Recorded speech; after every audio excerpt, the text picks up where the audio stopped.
Hello, friends in Australia and in New Zealand. Thank you, the conference organizer, giving me a chance to share my works and my thoughts with you. Sorry that due to COVID-19, we cannot see each other in person, but let me try to do it virtually. Now, a number of years ago, I attended the World Architectural Festival in Berlin. Many architects convened to try to present their work, their thoughts, and their wishes with the community. And on the last day of this event, 10 manifestos was announced. They were the agreed key challenges. And as an architect with the environment in mind, some of the challenges have been very close to my heart. And as you can see, some from the climate all the way to power and justice, and then also the aging and impact and things like that. Therefore, it is not for nothing that our little house that addressed some of these challenges were given the World Buildings of the Year award in that particular event. Now, today I would like to focus my thoughts on three of the many challenges that my team and I have been working very closely during these few years. They are climate, building, and also aging. Let me try to focus myself with these three things, and the framework has recently been published in the Hong Kong report for the World Sustainable Built Environment event in October 2020. So for those of you who like to know a little bit more about the technicality of the project, you can try to download this Hong Kong report from their website. Now, by now I should not need to worry you too much about climate and climate change. You should all know a lot about it already. And but last time I checked, the trend is still up in terms of carbon dioxide emission. That is, of course, until COVID-19 hit us. If it still lingers on, statistics says that you will see a 70% drop in global CO2 emission in 2020. To me, it's ironic that a virus can do more than all our policies, design, technology, efforts, and intervention put together. In this case, in a positive way. So we just wonder how God can teach us a lesson that we can never understand. Now, my own research is not that focused on energy use, but on the impact of temperature changes to human living. You can see that it is a vicious circle when it comes to temperature increases. Now, my team recently did a study on how the mean maximum temperature increase in the future under different emission scenarios. Our findings suggest that it will be 5 degrees or more under the RCP 8.5 for Hong Kong. It is alarming. One of the more important messages I would like to present to you is that for the policymaker and also for the general public, it is not the global average temperature increase of 1.5 or 2 degrees that the media often quote from COP21 that matters. It is actually misleading when it comes to the need for strategies that a city requires. Now, we convert this understanding to the TMY data set for Hong Kong. And we observe a very gentle but general shift of the data towards the right-hand side. The more important phenomenon to note is the big increase in the probability of occurrence beyond 33 degrees Celsius. Now, 33 degrees Celsius is a major and very magical number that the Hong Kong Observatory used to signal the very hot day warning system. And once that warning system is in place, all the regulatory and support system kicks in. So this is a kind of magic number. And we all know that after this magic temperature, people suffer more than you can imagine. Now, we actually convert that understanding to construct the probability of occurrence for the very hot day. And we predict that in the past, the very hot day event is about 9 times a year. But it will increase to more than 50 events per year in 2050, and over 100 events a year in 2090. Now, I use this diagram to communicate to our policymaker that traditionally in Hong Kong, the summer months was defined as to spend between 1st of June to the end of August. That is 90 days. The graph basically say that in future, every day in a summer month in Hong Kong will be very hot day. And that is to say, in future, every day in the summer months, the government need to mobilize with this warning system in place. And this gives them something to think about. Now, and I further kind of codified the understanding of the pattern of very hot days and very hot night occurrence and how they link together. And together with the statistics and the data from the health authority, we calibrated that if you have a number of hot days and hot nights kind of linked together, the mortality rate can go up by 6.6%. That is to say that death rate is higher than COVID-19. And that message actually sinks in a little bit.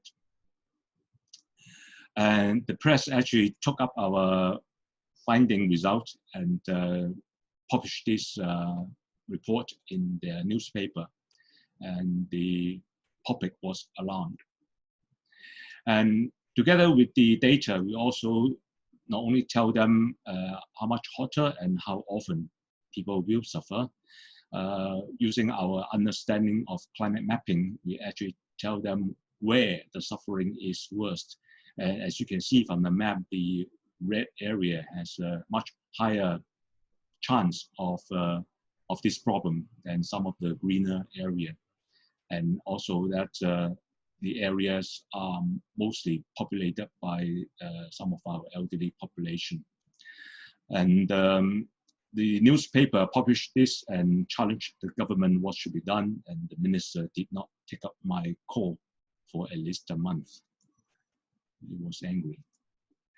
And but based on the data set, we further worked with some of the authority people to refine the warning system prediction so that we can have a better basis for policy making in the future.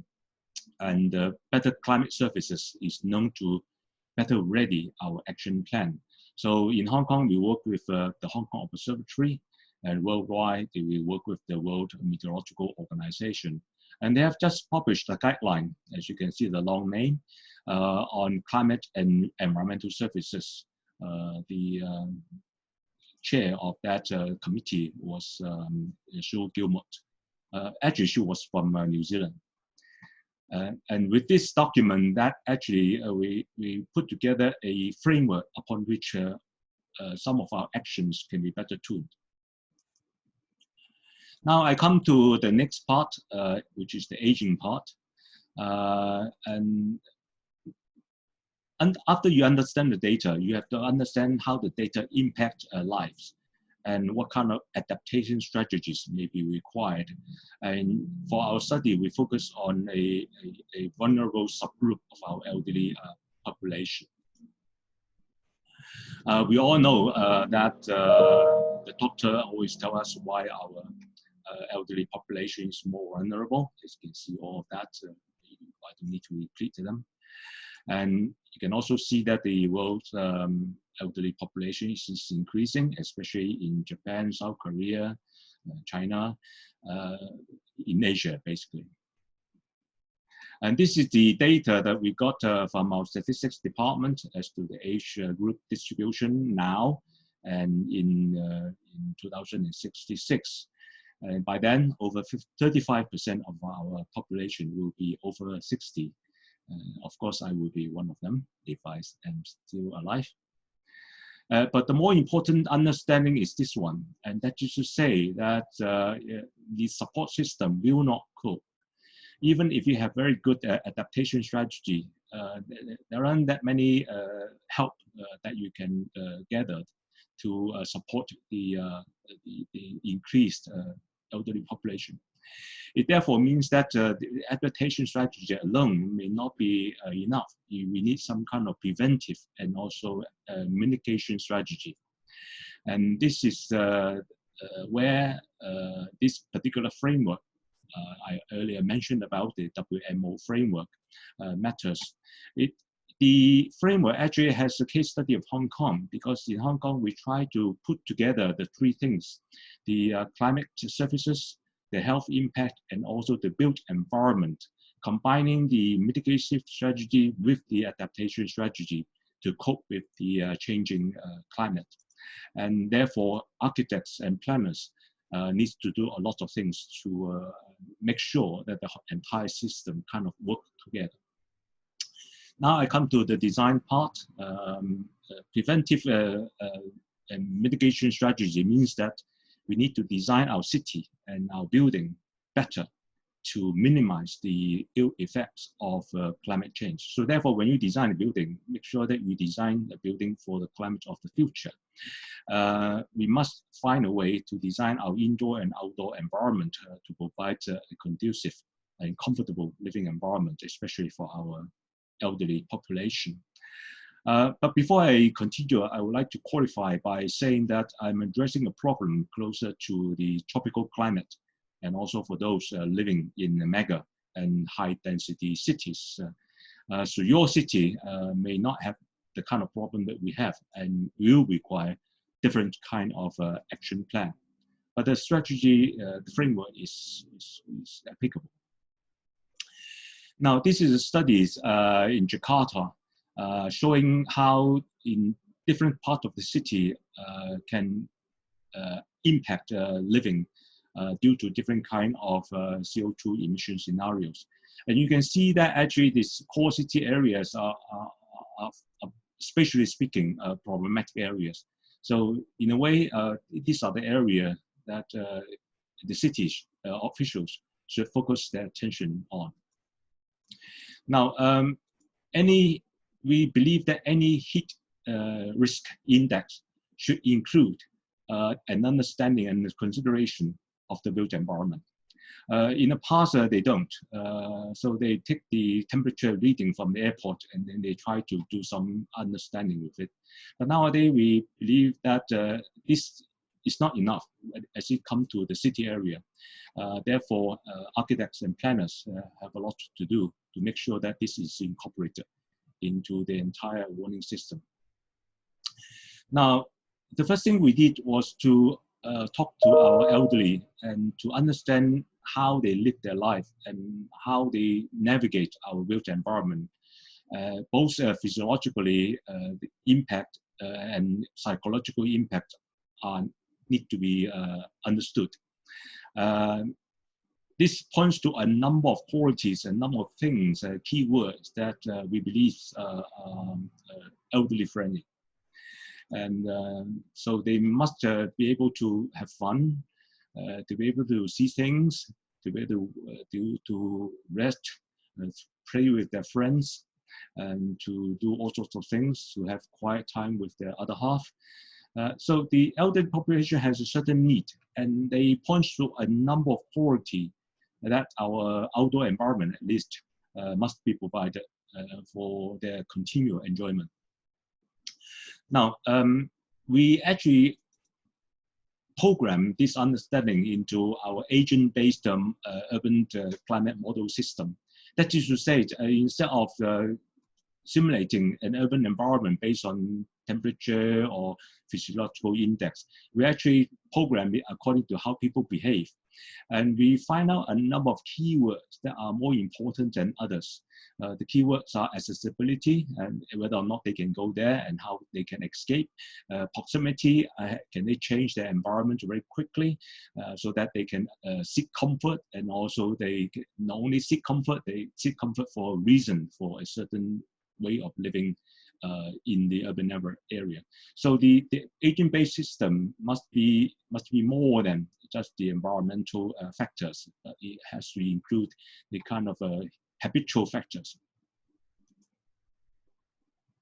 Now, with that understanding, we try to assess or evaluate some of our urban areas and how their design may or may not work properly. We actually find out that the keyword is always diversity and the provision of choice. The urban area must provide many different kinds of environment within close proximity so that people have a choice to go and to change their environment as they live the day. So this becoming the guiding principle for some of our later effort on creating climate mapping for our high density city. Now, with that understanding, based on the data of hot day and hot night, and understanding the land use, the urban morphology, i.e. the urban form, the population density, and the road network system, we try to put together a mapping system that will give the policymaker a way to plan better for our future. And this is a map that we have put together. It is called the Urban Climate Map. It's now being used by the government in their own way. The mapping actually tells you how different areas kind of behave. Now, it is important to see the pattern of the mapping, not just the color of the mapping. I will explain to you a little bit more with this slide. One of the areas that we found problematic is because within that square yellow box that you can see, the entire area is homogeneous, i.e. very bad all the way. And therefore, you do not have the kind of mix pattern that other areas displays, and therefore you cannot escape. You go in and you cannot get out, as to say. So we work with the government to say what we should do in this area to make sure that it becomes better. So the government owns a number of sites in this particular area, and there are 3 of them, as you can see by the 3 circles.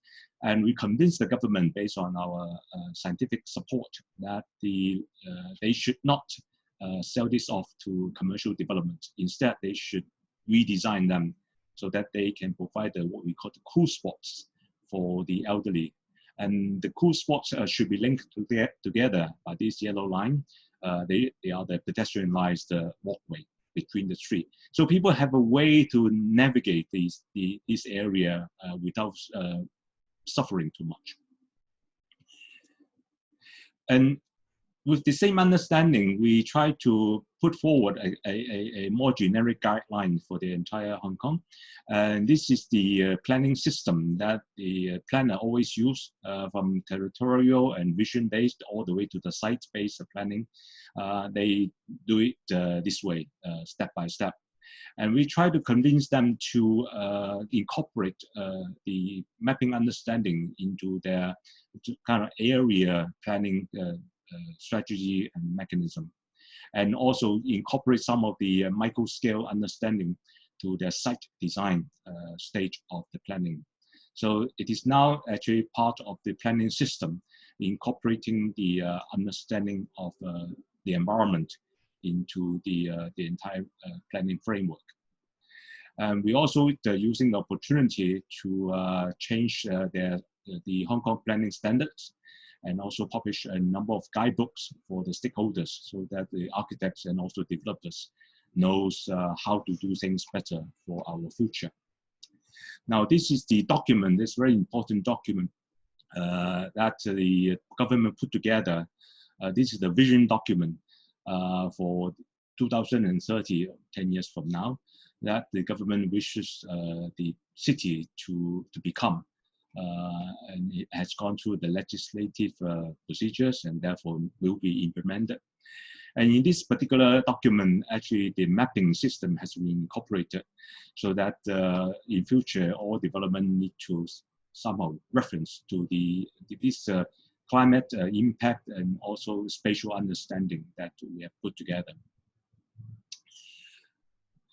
And a number of guidelines and number of the evaluation system has been put together, and some of the graphics has been inputted to tell people how to do a few things to make sure that at least our tropical urban environment is better ventilated for comfort, and it's also better greened for use. And in terms of short-term all the way to long-term strategy has been implemented into these guidelines. And at the building level, we also work with the building authority to re-regulate our building code so that buildings can be designed with a better environmental provision in mind. In this particular case, better infiltration of or air mass exchange. So the permeability index now needs to be calculated by all the building designers so that your building don't block too much of the available air mass exchange. And then we are also working with the building control officers to develop the new regulation codes to incorporate appropriate changes to the construction of our future building to mitigate some of the problem that climate change will give us. In Hong Kong, actually, because of our tropical environment, the shading is very important. But having said that, we also discover that actually adding a little bit of more insulation can somehow change the behavior of the building interior when they are facing a certain direction. So these are some of the things that our building must incorporate in order to become comfortable in the future. So the architects need to take that into account. But more importantly, at the end of the day, we told the government that apart from the urban and the building design changes, we also need to work with our Home Affairs and Social Welfare and Education Ministry on a human-oriented pathway. Because at the end of the day, I told the government that buildings don't use energy itself. The building doesn't suffer. It is the people's activities in our city and in our building that we should focus our actions on, because it's people who use energy and people who will suffer. Therefore, instead of trying to understand how the building perform in terms of energy use in different scenarios, we must understand how human perform or how human behaves in different environment, so that we design our environment for people, not just to save energy. And this has been the key message I would like to give to every one of you. We design for people. We don't design to save something only. So it comes to the end of my short lecture. This is a piece that I always use to end my slide. My son composed it when he was 9 years old, to remind us that we only have one world to live on. And so that is the end of my lecture. And may I take a few seconds to do a little bit of commercial break, if you don't mind. I run an organization called PEAR. PEAR stands for Passive Low Energy Architecture, Sustainable Architecture and Urban Design. It is an international organization since 1982, I believe. We have a number of visions, and those visions I'm quite sure is very close to the key themes of your conference. Currently, we have 7 directors around the world arranging events and also actions for this particular organization. Now, the message I would like to give is that we welcome all our Australian and New Zealand friends to join our conferences and events. Some of you are already joining, so welcome again.